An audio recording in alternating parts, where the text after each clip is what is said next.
Heat. तीसरी option है कि सिस्टम ना तो टेम्परेचर बढ़ाने पर और ना टेम्परेचर कम करने पर सॉलेबिलिटी पर कोई इफ़ेक्ट नहीं होता, no change in heat. In some cases during dissolution process neither the heat is absorbed nor released. System ना तो हीट को जज्ब करता है और ना ही हीट को खारिज करता है। इसकी एग्जांपल कौन है? Routine life table salt sodium chloride. When salt like sodium chloride is added in water, the solution temperature remains almost the same. यानी जब आप सोडियम क्लोराइड को पानी में डालते हैं तो टेम्परेचर में ना इजाफा होता है ख़ास, ना कमी होती है। In such cases temperature has a minimum effect on solubility. तो इस तरह के मामलात में जब सल्यूट को सॉल्वेंट में हल किया जाए तो टेम्परेचर के ख़ास असरात नहीं होते। बच्चों अब हम एक ग्राफ ड्रॉ कर रहे हैं एंडोथर्मिक, एक्सोथर्मिक और ऐसे सब्सटेंस की रिप्रेजेंटेशन के लिए जिस पे टेम्परेचर का कोई इफ़ेक्ट नहीं होता। इस पर्पज़ के लिए अलोंग एक्स एक्सिस हमने टेम्परेचर लिया है और अलोंग वाई एक्सिस हमने सॉलेबिलिटी को लिया है। सबसे पहले हम टेम्परेचर को चेक करते हैं। यहाँ पे हर बड़ा ब्लॉक जो है वो 10 डिग्री सेल्सियस के इक्वल हमने लिया है और 0 to 100 डिग्री सेल्सियस हमने रिप्रेजेंट किया है टेम्परेचर को। और टेम्परेचर का यूनिट जैसा कि आप जानते हैं हमने चूज़ किया है degree Celsius.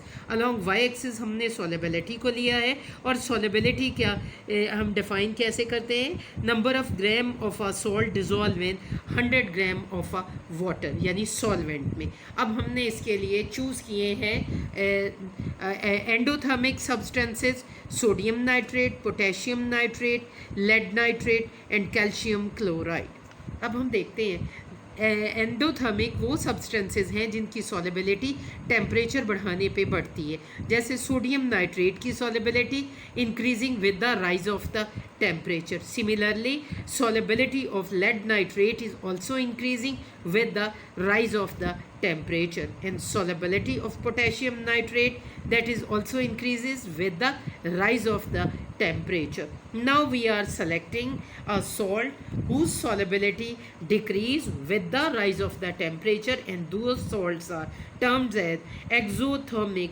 salt. For example, lithium sulfate and cerium sulfate, when these are dissolved into water, they give out heat. They gives out heat. Here we are watching the cerium sulfate. We are watching the solubility of a cerium sulfate is maximum at a 0 degree Celsius, and nearly its solubility is close to the 20 grams. Now along x-axis temperature is increasing and the falling graph is indicating that the solubility of cerium sulfate that is being decreased as the temperature that is rising, and until it becomes parallel to the temperature axis in a direction which is indicating the decrease in solubility with the increase of a temperature. Now we are considering sodium chloride salts. The solubility of sodium chloride is nearly not increased or decreased by increasing or decreasing temperature. Nearly it remains constant by increasing or decreasing temperature. Here we are watching the solubility of sodium chloride, and as the temperature increases its solubility increases, and at once it becomes parallel to the temperature axis, which is indicating the solubility is not considerably increased with the rise of the temperature. It becomes clear to you बच्चों?